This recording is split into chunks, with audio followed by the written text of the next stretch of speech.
Hi hello my dear friends, welcome to my channel. ನಾವಿವತ್ತು ಒಂದು ಸಿಂಪಲ್ಲಾಗಿ ಕೊಬ್ಬರಿ ಚಟ್ನಿನ ಯಾವ ರೀತಿ ಮಾಡೋದು ಅಂತ ನೋಡೋಣ. ಇದು ಎಲ್ಲರಿಗೂ ಗೊತ್ತಿರೋ ರೆಸಿಪಿನೇ, ಬಟ್ ಇದನ್ನು ಒಂದು ಸ್ವಲ್ಪ ಡಿಫ್ರೆಂಟಾಗಿ ಮಾಡೋದ್ರಿಂದ ಆ ಟೇಸ್ಟು ಒಬ್ಬೊಬ್ಬರು ಮಾಡೋ ಮೆಥಡ್ ಬೇರೆ ಬೇರೆ ಇರೋದ್ರಿಂದ ಆ ಟೇಸ್ಟೂ ಸ್ವಲ್ಪ ಡಿಫ್ರೆಂಟ್ ಬರುತ್ತೆ.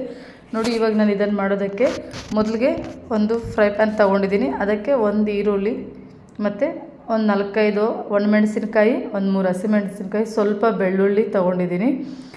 ಸ್ವಲ್ಪ 1 ಟೇಬಲ್ ಸ್ಪೂನಷ್ಟು ಎಣ್ಣೆಯನ್ನು ಇದಕ್ಕೆ ಸೇರಿಸಿ ಇದನ್ನೆಲ್ಲ ಸ್ವಲ್ಪ ಫ್ರೈ ಮಾಡ್ಕೊಳ್ತಾ ಇದ್ದೀನಿ. ಕೆಲವರು ಡೈರೆಕ್ಟಾಗಿ ಹಸಿದೇನೂ ಯೂಸ್ ಮಾಡ್ತಾರೆ, ಬಟ್ ಈ ಥರ ಸ್ವಲ್ಪ ಫ್ರೈ ಮಾಡಿ ಹಾಕ್ಕೊಳ್ಳೋದ್ರಿಂದ ಟೇಸ್ಟ್ ತುಂಬ ಚೆನ್ನಾಗಿರುತ್ತೆ. ಇವಾಗ ಅದಕ್ಕೆ ಒಂದು ಸ್ವಲ್ಪ ಹುಣಸೆ ಹಣ್ಣನ್ನು ಸೇರಿಸ್ತಾ ಇದ್ದೀವಿ. ನಂತರ ಹಸಿ ಕರಿಬೇವು ಇದನ್ನು ಒಂದು ಸ್ವಲ್ಪ ಸೇರಿಸ್ಕೊಂಡು ಇದನ್ನು ಸ್ವಲ್ಪ ಎಣ್ಣೆಯಲ್ಲಿ ಫ್ರೈ ಮಾಡ್ಕೋಬೇಕಾಗುತ್ತೆ. ನಾನು ಹೇಳ್ದಂಗೆ ಈ ರೀತಿ ಫ್ರೈ ಮಾಡಿ ಮತ್ತು ಚಟ್ನಿ ಮಾಡೋದ್ರ ಅದರ ಟೇಸ್ಟೇ ಒಂದು ಡಿಫ್ರೆಂಟಾಗಿ ತುಂಬ ಚೆನ್ನಾಗಿ ಬರುತ್ತೆ. ಖಂಡಿತ ಒಂದು ಸತಿ ಟ್ರೈ ಮಾಡಿ ಟೇಸ್ಟ್ ನೋಡಿ. ಇವಾಗ ಇದಕ್ಕೆ ಜೀರಿಗೆನ ಸೇರಿಸ್ಕೊಳ್ತಾ ಇದ್ದೀವಿ. ಜೀರಿಗೆನ ಫ್ರೈ ಮಾಡ್ಕೋಬಾರ್ದು, ಸ್ಟವ್ ಆಫ್ ಮಾಡಿದ್ದಾದ ನಂತರ ನಾವು ಹಸಿ ಜೀರಿಗೆನ ಸೇರಿಸ್ಕೋಬೇಕಾಗುತ್ತೆ. ಇದು ಫ್ರೈ ಮಾಡಿದ್ರೆ ನಮಗೆ ಟೇಸ್ಟ್ ಸ್ವಲ್ಪ ಡಿಫ್ರೆಂಟ್ ಆಗೋದ್ರಿಂದ ಫ್ರೈ ಮಾಡೋ ಅವಶ್ಯಕತೆ ಇಲ್ಲ. ನಂತರ ಸ್ವಲ್ಪ ಕೊತ್ತಂಬರಿ ತೊಗೊಳ್ತಾ ಇದ್ದೀವಿ, ಅಥವಾ ಒಂಚೂರು ಪುದೀನ, ಎರಡೂ ಮಿಕ್ಸ್ ಮಾಡ್ಕೊಂಡಿರ್ತೀವಿ ನಾವು ಚಟ್ನಿಗೆ, ಕೊಬ್ಬರಿ ಚಟ್ನಿಗೆ ಚೆನ್ನಾಗಿರುತ್ತೆ.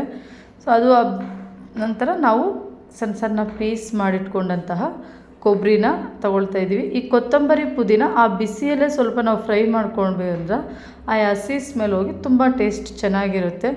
ನಂತರ ಇದಕ್ಕೆ ಒಂದು ಹಿಡಿಯಷ್ಟು ಮಾತ್ರ ಕಡಲೆಪಪ್ಪನ್ನು ತೊಗೊಂಡಿದ್ದೀನಿ ನಾನು. ಸೊ ಕೊಬ್ಬರಿ ಚಟ್ನಿಗೆ ಒಂದು ಸ್ವಲ್ಪ ಕಡಲೆಪಪ್ಪು ಅಥವಾ ಕಡಲೆಬೀಜನೂ ಸೇರಿಸ್ಕೋಬಹುದು, ಬಟ್ ತುಂಬ ಕಡಲೆಪಪ್ಪು ಸ್ವಲ್ಪ ಸೇರಿಸೋದ್ರಿಂದ ಸ್ವಲ್ಪ ಟೇಸ್ಟ್ ತುಂಬ ಚೆನ್ನಾಗಿರುತ್ತೆ. ಇವಾಗ ಇದನ್ನೆಲ್ಲ ಸ್ವಲ್ಪ ತಣ್ಣಗಾಗೋದಕ್ಕೆ ಒಂದು 5 ನಿಮಿಷ ಬಿಟ್ಟು ಇದೆಲ್ಲ ತಣ್ಣಗಾದ ನಂತರ ನೋಡಿ ಇದನ್ನು ನಾವು ಜಸ್ಟ್ ಮಿಕ್ಸ್ ಮಾಡ್ಕೋಬೇಕು. ಮಿಕ್ಸ್ ಮಾಡಿಕೊಂಡು ನಾವು ಗ್ರೈಂಡ್ ಮಾಡಿಕೊಂಡ್ರೆ ನಮಗೆ ಒಂದು ಸಖತ್ ಟೇಸ್ಟಿ ಆದಂತಹ ಕೊಬ್ಬರಿ ಚಟ್ನಿ ರೆಡಿ ಆಗುತ್ತೆ. ಬಟ್ ಚಟ್ನಿನ ಗ್ರೈಂಡ್ ಮಾಡ್ಕೋಬೇಕಾದ್ರೆ ತುಂಬ ನುಣ್ಣಗೆ ಮಾಡಬಾರ್ದು ಯಾವತ್ತು. ಕೊಬ್ಬರಿ ಚಟ್ನಿ ಸ್ವಲ್ಪ ತರಿತರಿಯಾಗಿರೋದ್ರಿಂದ ಟೇಸ್ಟ್ ತುಂಬ ಚೆನ್ನಾಗಿ ಬರುತ್ತೆ. ನಂತರ ಇದಕ್ಕೆ ಒಗ್ಗರಣೆಗೆ ಜಸ್ಟ್ ಒಂದು 2 ಟೇಬಲ್ ಸ್ಪೂನಷ್ಟು ಎಣ್ಣೆನ ಸೇರಿಸ್ಕೊಂಡು ಸ್ವಲ್ಪ ಸಾಸಿವೆನ ಮತ್ತು ಸ್ವಲ್ಪ ಹಸಿ ಕರಿಬೇವು ಯೂಸ್ ಮಾಡೋದ್ರಿಂದ ಟೇಸ್ಟ್ ಚೆನ್ನಾಗಿರುತ್ತೆ.